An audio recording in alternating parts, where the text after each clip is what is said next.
बच्चों, आज हम इस वीडियो में कक्षा 8 गणित का अर्धवार्षिक परीक्षा का मॉडल प्रश्न पेपर हल कर रहे हैं। देखिए, इसमें क्वेश्चन नंबर 1, सही विकल्प का चयन कीजिए। इसमें से सही विकल्प का आपको चयन करना है। तो इसके लिए क्या करना पड़ेगा, हमें इसको हल करना है अच्छी तरह से। देखिए, हल करने का पूरा तरीका देखिए।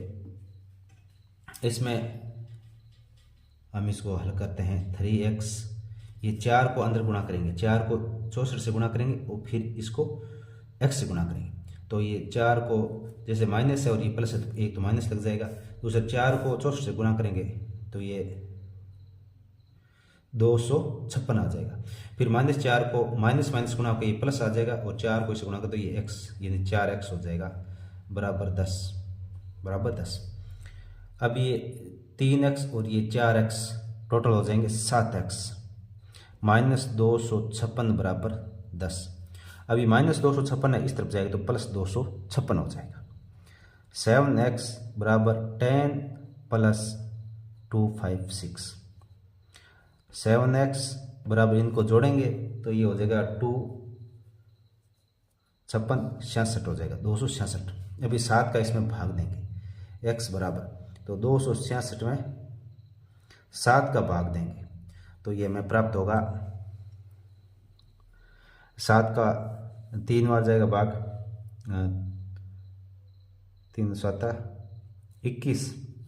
21 के बाद में कितने बचेंगे 5 और 56 में 7 का कितने बार जाएगा 8 बार, यानी x का मान 38 आ रहा है। ये इसका उत्तर डी सही हो जाएगा। इसका डी सही उत्तर हो जाएगा। नेक्स्ट, एक संख्या जिसे p बटा q के रूप में लिखा ये व्यक्त किया जा सकता है, जहां p और q पूर्णांक है तथा q नॉट इक्वल टू 0, यानी q 0 नहीं है, तो वो संख्या प्रमेय संख्या कहलाती है। प्रमेय संख्या, इसका उत्तर हो जाएगा डी। नेक्स्ट प्रश्न, निम्न में से कौन एक रेखिक व्यंजक है? रेखिक व्यंजक, तो इसमें जिसमें घात 1 हो केवल वो रेखिक व्यंजक होता है। तो इसमें देखिए, ये रेखिक व्यंजक है, x + 1 ये रेखिक व्यंजक है, तो इसका उत्तर हो जाएगा डी।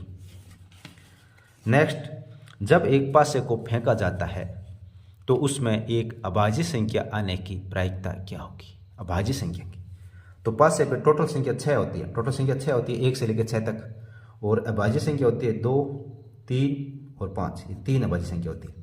तो 3 अभाज्य संख्या और टोटल 6, 3/6। अब 3 के पारे से इसको काटेंगे तो ये 1 बार कटेगा और ये 2 बार कटेगा, यानी उत्तर क्या जाएगा 1/2, यानी इसका ए उत्तर हो जाएगा। ए उत्तर हो जाएगा। अब देखिए, जो एक है ना, ये ना भाज्य ना ही अभाज्य, ये ध्यान रखना, ये ना भाज्य और ना अभाज्य। अभाज्य संख्या ये 3 ही है, 2, 3 और 5। नेक्स्ट क्वेश्चन नंबर 5, एक समबाहुभुज की कितनी भुजाएं होगी यदि प्रत्येक बाह्य कोण की माप 24 डिग्री हो? तो इसमें समबाहुभुज की भुजा ज्ञात करनी है और माप दे रखा 24 डिग्री बाह्य कोण, तो इसमें 360 में हम 24 का भाग देंगे तो ये उत्तर आ जाएगा। यानी बाह्य कोण का माप दे रखा हो और भुजा ज्ञात करनी है, समबाहुभुज हो, तो 360 में 24 का भाग देंगे तो ये 15 आएगा इसका उत्तर। इसका उत्तर आएगा 15, ये बी इसका उत्तर हो जाएगा। नेक्स्ट, 8000 का घनमूल, 8000 का घनमूल 20 होता है, 20 होगा, इसका उत्तर हो जाएगा बी। नेक्स्ट, 7वां अंकित मूल्य पर दी गई छूट बट्टा कहलाती है, इसका उत्तर हो जाएगा डी। नेक्स्ट, यदि x का 90% 315 है तो x का मान, यानी x का 90% 315 है तो x का मान ज्ञात करना है। तो ये क्या है, ये इसकी गुणा में चला जाएगा और जो ऊपर 90 है ये इसके भाग में जाएगा। 315 गुणा 100, 90 भाग में, तो 1 0 से 1 0 कट जाएगा। अब 315 में 9 का भाग देंगे तो ये 35 और ये 0 अगले का 350, इसका उत्तर आ जाएगा, यानी ये 350 इसका उत्तर सही हो जाएगा। बी उत्तर, बी ऑप्शन। नेक्स्ट है, एक चतुर्भुज के अंत्य कोणों का योग, एक चतुर्भुज होता है उसके अंत्य कोणों का योग 360 डिग्री होता है, इसका उत्तर डी हो जाएगा। नेक्स्ट प्रश्न नंबर 10 देखिए, एक पाई चार्ट में वर्त के केंद्र का कुल योग कितना होता है। एक पाई चार्ट में वर्त के केंद्र पर कुल योग 360 डिग्री होता है। इसका ऑप्शन बी सही हो जाएगा। नेक्स्ट है, सारणी में दिए गए शब्दों में से उचित शब्द का चयन करते हुए रिक्त स्थानों की पूर्ति कीजिए। यानी सारणी में जो दिए गए इनमें से छांट कर इनमें उत्तर लिखना है। पहला है, दो परिमेय संख्याओं का गुणनफल हमेशा परिमेय संख्या होती है। ये ऑप्शन इसमें आ जाएगा, परिमेय संख्या है होती है। नेक्स्ट, समांतर चतुर्भुज के विकर्ण एक दूसरे को करते हैं समद्विभाजित। यानी ये इसमें आ जाएगा समद्विभाजित।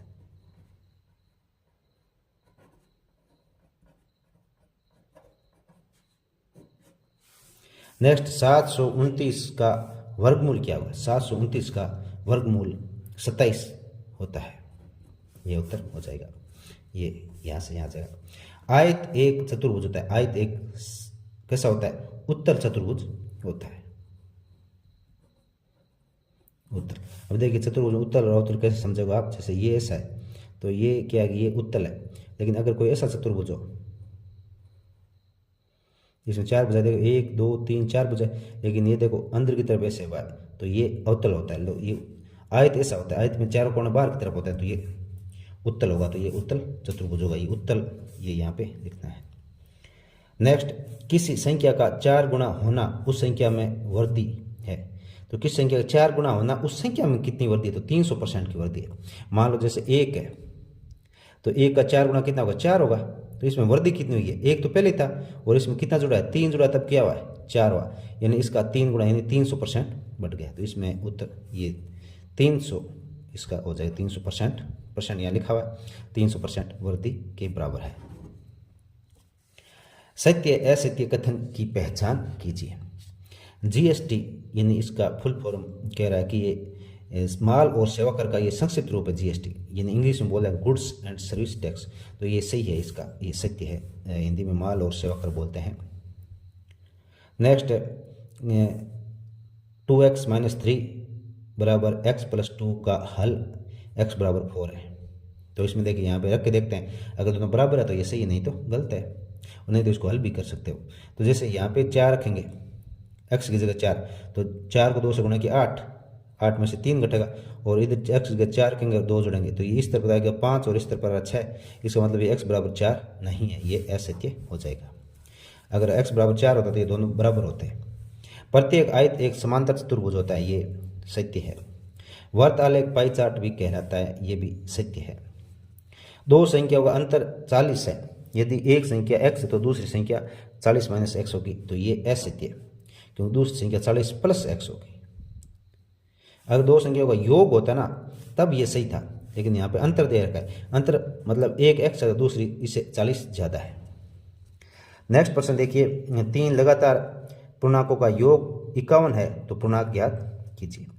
तो 3 लगातार पूर्णांक ये ऐसे हमने माना है, x + 1 और x + 2। यानी जैसे पूर्णांक कोई भी मान लो, जैसे लगातार मानेंगे, जैसे मान लो 1 है तो आगे वाला लगातार पूर्णांक क्या होगा, 2 होगा और आगे वाला 3।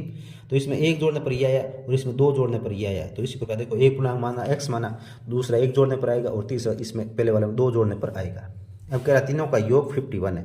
तो तीनों का योग हमने तीनों को जोड़ दिया, x + 1 और x + 2 जोड़ा 51। अब देखिए इसमें x यानी 3x हो गया और 2 और ये 1 3, तो 3x + 3 = 51। अब ये 3 इस तरफ प्लस का, इस तरफ जाएगा तो माइनस का हो जाएगा, यानी 3x = 51 - 3। तो 51 में से 3 घटाएंगे 48 आएगा। 3x = 48। अब ये 3 जो x के साथ में 3 है ये इसके भाग में जाएगा, तो 48 में 3 का भाग दिया तो ये 16 आ गया। यानी एक 16 आ गया। दूसरा क्या है, x का मान 16 था, दूसरा x में 1 जोड़ेंगे, यानी 16 में 1 जोड़ने पर ये 17 और 2 जोड़ने पर 18 आएगा। तो ये 16 17 और 18 हो जाएंगे। इनको जोड़ के देखिए, तीनों का योग 51 ही होता है। नेक्स्ट है, निम्नलिखित के गुणात्मक प्रतिलोम लिखना है। गुणात्मक प्रतिलोम, तो देखिए -13 का गुणात्मक प्रतिलोम -1/13 हो जाएगा, और 5 का 1/5 का 5/1, यानी 5 में 1 का भाग देंगे तो 5 ही आएगा। यानी सीधा 5 लिख सकते हो, 5/1 लिखो तो भी सही है। तो यहाँ ध्यान रखना, ये माइनस प्लस में, हाँ अगर यहाँ ना योज्य प्रतिलोम होता, योज्य प्रतिलोम, तब यहाँ -13 का +13 हो जाता। लेकिन गुणात्मक प्रतिलोम में कभी माइनस जो वाला जो साइन है ये चेंज नहीं होता है, माइनस का माइनस ही रहेगा। तो -13 का 1/13 यानी माइनस इसमें लगा रहेगा। ये माइनस चाहे यहाँ पे लगा दो, यहाँ पे लगा दो, यहाँ पे लगा दो, एक ही बात होती है, इसको -1/13 ही पढ़ते हैं। अगर आप सोचो कि ये 13 के साथ लगा दो यहाँ लगाओ तो भी एक ही बात है, आप यहाँ भी लगा सकते हो। नेक्स्ट प्रश्न नंबर 23 देखिए, 2 और 3 के मध्य 5 परिमेय संख्याएं लिखिए। 5 परिमेय संख्या लिखिए। ये थोड़ा सा हार्ड था, इससे हमने थोड़ा सरल रूप में चेंज किया इसको। और इसमें क्या है कि ये वैसे सिलेबस में है नहीं इस बार, क्योंकि ये जो परिमेय संख्या ज्ञात करने वाला ये नॉर्मल एग्जाम्पल में है, फिर भी हम इसको कर लेते हैं। 2 और 3 के मध्य 5 परिमेय संख्या ज्ञात करनी है, तो इसमें क्या करना है, 5 परिमेय संख्या ज्ञात करनी है। तो हमें 5 से एक एक्स्ट्रा यानी 6 लेना है, हमें 6 लेना है। और 6 को क्या करना है, ये 2 और ये 3 लिखना है। तो 2 को ऊपर भी 6 से गुणा करना और 6 का भाग देना। इस प्रकार 3 को भी 6 से गुणा करके 6 का भाग देना है। यानी 2 और 3 के मध्य 5 परिमेय संख्या ज्ञात करनी है। तो हमें 5 की जगह हमें लेना है 6 अंक लेके, और 6 को क्या करना है, 2 से ऊपर गुणा करना है और फिर भाग देना है। फिर 3 से भी 6 को गुणा करके 6 का भाग देना है। ये इतना काम कर दिया। उसके बाद में आपको क्या करना है, 6 को 2 से गुणा किया 12 आ गया और बट्टा में 6। और इस प्रकार 6 को 3 से गुणा किया, ये 18 आया और ये आ गया बट्टे में 6। अब इस बीच में देखिए बहुत सारी परिमेय संख्या, 5 परिमेय संख्या आपको मिल जाएगी। जैसे इसके बीच 5 परिमेय संख्या 13/6, 14/6, 15/6, 16/6, 17/6, 18/6, तो ये आ गया। तो इसके बीच में ये सारी संख्या देखो 1 2 3 4 5 और 5 ही हमें ज्ञात करनी थी। तो इस प्रकार से ज्ञात कर सकते हैं। नेक्स्ट देखिए, एक पाइथागोरस त्रिक ज्ञात कीजिए, संख्या 12। तो पाइथागोरस त्रिक बहुत ही आसान है, इसमें कुछ नहीं करना आपको क्या करना है, 2m एक लेना है, त्रिक 2m लेना है, उसके बराबर जो भी संख्या यहाँ दी रहती है वो उसके बराबर लेना, 2m के बराबर में लिखना होता है। तो यहाँ 2m बराबर 12 है, तो ये 2 इसके भाग में जाएगा 12 में, तो 12 में 2 का भाग लेकर तो m बराबर क्या आएगा, 6 आ जाएगा। क्या आ जाएगा, 6। अब क्या करना है, m² - 1 एक तिरक तो ये आएगा m² - 1 और दूसरा आएगा m² + 1। अब m का मान कितना, 6, तो m की जगह मैंने 6 रखा। 6 का स्क्वायर मतलब 6 को 6 से गुणा करेंगे तो 36 आ गया, और -1, 36 - 1 कितना होगा, 35। और दूसरा तरीका क्या है, m² + 1, तो m की जगह 6 रखेंगे तो ये 36 हो जाएगा, और 36 और + 1 कितना होगा, 37। तो इसका तरीका आ जाएगा 37। तो ये तिरक हो जाएगा 12 तो एक दे रखा है और दूसरे 2 ज्ञात करने थे हमें, तो 12, 35 और 37, ये इसका क्या हो जाएगा, पाइथागोरस एक तिरक बन जाएगा। अब नेक्स्ट देखिए, इसमें क्या करना है, निम्न आकृति, ये आकृति दे रखी है, आपको क्या करना है, इसमें यहाँ दे रखो 3x और यहाँ 18, यहाँ 3y - 1 और यहाँ 26 दे रखा है। तो इसमें x और y का मान ज्ञात करना है। तो ये समांतर चतुर्भुज है। देखिए समांतर चतुर्भुज आमने सामने भुजा बराबर होती है, तो 3x के बराबर क्या होगा, ये 18 होगा, तो 3x बराबर 18, और 3 ये 18 के भाग में जाएगा तो 18 में 3 का भाग लेगा तो x का मान आ जाएगा 6। इस प्रकार 3y - 1 के बराबर 26 है, तो 3y - 1 बराबर 26। अब ये -1 इस तरफ से इस तरफ जाएगा तो ये +1 हो जाएगा। 3y बराबर 26 और 1 27। अब ये 3 जो y के साथ में था ये इसके भाग में जाएगा, 27 में 3 का भाग देंगे तो ये y बराबर 9 उत्तर आ जाएगा। तो ये x और y का मान आ गया। और नीचे लिख दीजिए, समांतर चतुर्भुज के आमने सामने की भुजा बराबर होती है। इसके बारे में नेक्स्ट है हल करो। बहुत सारे क्वेश्चन है, आसानी से हल कर सकते हो आप। इसमें अलग अलग तरीके से भी होता है, लेकिन अपने नॉर्मल ये किया है कि हमने पहले इधर वालों को लघुत्तम लिया है। तो यहाँ 6x + 1/3, इसका तो है ही 3, इसके बट्टा में 3 करना था, तो इसके लिए हमने क्या किया, 3 को इसे गुणा करके 3 का भाग दे दिया। तो देखिए 6x + 1 और इसका ये 3 से गुणा किया तो ये क्या होगा, 3, तो ये इसका 3 इसका जुड़ जाएगा, और इसके बट्टा का 3 ये इसके साथ बट्टे में आ गया 3, यानी इनका लघुत्तम ले लिया हमने। और लघुत्तम लेने का शॉर्टकट तरीका ये भी है कि इसको इससे गुणा करके इसमें जोड़ दिए, लघुत्तम अपने आप हो जाता है। तो इसको इससे गुणा किया और इसके साथ जोड़ दिया, 6x + 1 + 3/3, और इधर x - 3/6, ये वैसा वैसा लिखा है। अब ये 6 है ना, ये इसके गुणा में चला जाएगा और 3 ये इसके गुणा में चला जाएगा, तो ये 6 इसके गुणा में चला गया। तो 6x और 4 और 1, 3 और 1 4, तो 4 हमने एक साथ लिख दिया यहाँ पे। 6 गुणा 6x + 4, और इधर ये 3 है, ये x - 3 के गुणा में चला गया। अब ये 6 को अंदर गुणा करेंगे तो ये 6 को इससे गुणा किया 36, और 36x और 6 को 4 से गुणा करेंगे तो 24, 3 को x से गुणा करेंगे 3x, 3 को -3 से गुणा करेंगे तो -9 आ जाएगा। अब x वाले एक तरफ कर लेंगे, ये 36x प्लस का है ये यहाँ पड़े, और ये 3x प्लस का है इस तरफ आएगा तो -3x हो जाएगा। उसके बाद में -9 यहाँ पे पड़ा है, और इसके बाद में इधर से ये जो प्लस के 24 हैं इस तरफ आएंगे तो -24 हो जाएंगे। 36x में से 3x घटाएंगे तो ये 33x बचेगा, और इधर -9 और -24 ये -33 हो जाएगा। अब ये 33 इसके भाग में जाएगा तो x बराबर -33 बटा 33, 33 में 33 का भाग दिया 1 आ गया, और ये माइनस है तो ये माइनस आगे लग जाएगा, यानी x का मान आ जाएगा -1। अब नेक्स्ट इसमें क्वेश्चन आ जाएगा 27। एक टीवी 21,000 रुपये में खरीदा गया, 1 वर्ष पश्चात टीवी के मूल्य में 5% का अवमूल्यन हो गया। अवमूल्यन का मतलब हो गया उसकी जो रेट थी वो 5% घट गई, यानी 21,000 में लेके आए थे और 5% उसके रुपए कम हो गए, तो 1 वर्ष बाद टीवी का मूल्य बताना है। तो इसमें ये मूल्य यानी रुपये कितने लगे थे, पी यानी 21,000, और अवमूल्यन इन 5% की उसमें घाटा लग गया मतलब कम हो गया, और समय 1 वर्ष है, समय 1 वर्ष है, तो इसमें 1 वर्ष बाद टीवी का मूल्य, तो ये सूत्र है जो रुपए वो यहाँ पे लिखते हैं, फिर उसके गुणा में 1 माइनस जो दर है वो अवमूल्यन हुआ वो ऊपर और बट्टा में 100 लिखेंगे, और फिर यहाँ ऊपर घात लगाते हैं, वो क्या होता है, वो समय होता है, यानी कितने वर्ष समय होता है, यहाँ 2 वर्ष होता है तो यहाँ 2 लिख देते, अब 1 वर्ष का समय तो यहाँ 1 लिख दिया। अब 21,000 ये इसका लघुत्तम लेंगे तो 100 को इससे गुणा करेंगे 1 से तो 100 हो गया, 100 - 5 यानी 95 आ जाएगा, बट्टा में 100। अब क्या करेंगे, ये 2 0 है, जो 2 0 से 2 0 काट देंगे, इस तरफ काट दिया, 210 को 95 से गुणा कर दो तो ये 19,950 रुपये इसका 1 वर्ष बाद में इसका मूल्य हो जाएगा।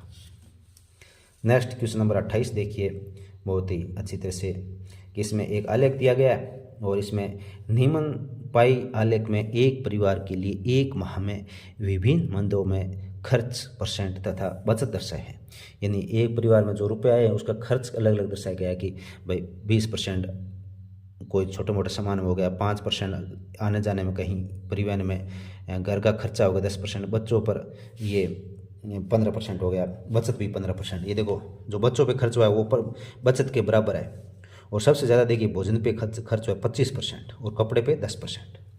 तो सबसे पहले इसमें पूछ रहा सर्वाधिक खर्च किस में हुआ, सबसे ज़्यादा खर्च तो भोजन पर हुआ है, किस पे, भोजन पर 25%। फिर है बच्चों की शिक्षा पर खर्च। नेक्स्ट जो इसमें दूसरा क्वेश्चन है, किस मद पर खर्च बचत के समान है, तो बचत के बराबर समान है, तो बचत के समान ये देखिए इसमें ये बचत 15 है और बच्चों की शिक्षा पर भी है, तो ये हो जाएगा बच्चों की शिक्षा पर खर्च बचत के बराबर है। नेक्स्ट क्वेश्चन, यदि परिवार की मासिक आय 3,000, यानी परिवार में 3,000 रुपये आते हैं तो कपड़ों पर कितना खर्च किया ये आपको बताना है। तो कपड़ों पर कितना खर्च कराइए, 10% खर्च कर रहा है, 10% कर रहा है, तो 3,000 का 10% कितना होता है, 300 हो जाता है। तो इसमें देख लीजिए ये कपड़ों पर होने वाला मासिक खर्च, तो 3,000 का 10% निकालेंगे तो ये 3,000 गुणा 10/100, 2 0 है तो 1 0 यहाँ काट देंगे, 1 0 यहाँ काट दे, पीछे क्या बचा 300, तो ये 300 उत्तर हो जाएगा। इस प्रकार से बच्चों आज का ये आपका गणित का कार्य जो मॉडल पेपर है गणित का वो कंप्लीट हो चुका है। नेक्स्ट वीडियो हम इसके अन्य मॉडल पेपर हल करेंगे। तब तक के लिए आप सभी का धन्यवाद।